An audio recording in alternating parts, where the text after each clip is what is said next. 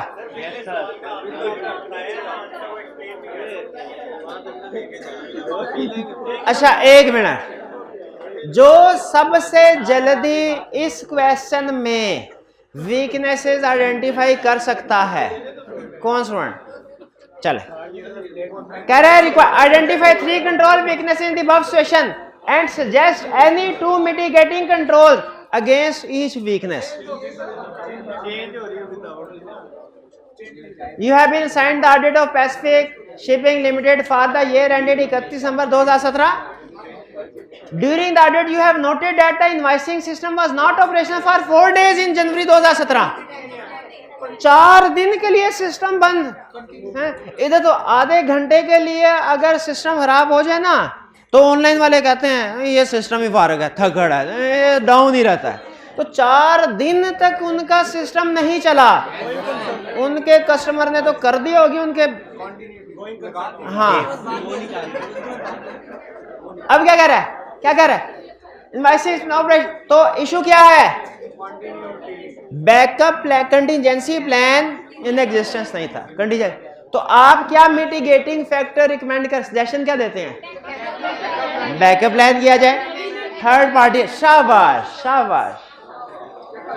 Upon inquiry, you were informed that some changes were made by one of the 3 programmers working as merely on the request of sales officer. एक तो sales officer authorised person नहीं है, और दूसरा request भी मुझे लग रहा है रिटर्न नहीं है, रिटर्न मेरली. हाँ, तो ये वीकनेस रिटर्न होनी चाहिए और ऑथोराइज्ड. तो सजेशन क्या देते हैं आप? कि अप्रूवल होनी चाहिए हर चेंज की. पढ़ा था ना, किस में पढ़ा था? जितने भी प्रोग्राम में चेंजेस हो, अप्रूवल बाय मैनेजमेंट. ये किस कंट्रोल में पढ़ा था? आईटी जनरल कंट्रोल की किस कैटेगरी में? दूसरे वाला पॉइंट कौन सा था? Controls over program changes. Last, changes caused the whole invoicing system to malfunction and had to be closed down. During these 4 days, all invoices were generated manually. Last issue क्या? कि testing before implementation नहीं की गई. तो recommendation में क्या कहेंगे? Testing before implementation की जाए. ठीक है, और प्रॉपर ट्रेनिंग भी दी जाए, उससे पहले इम्प्लीमेंट ना किया जाए सिस्टम. भाई क्लियर? Clear sir. इसके साथ ही हमारा आज का लेक्चर और लेक्चर के ये सरप्लस नहीं है, ये बैलेंस कैरी फॉरवर्ड है. हाँ, ये अगले सेशन के लिए.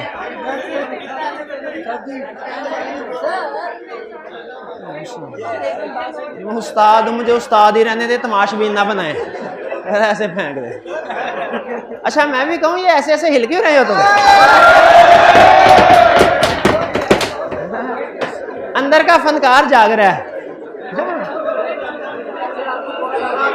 मजाल है, सीधा होके बैठता हो. ये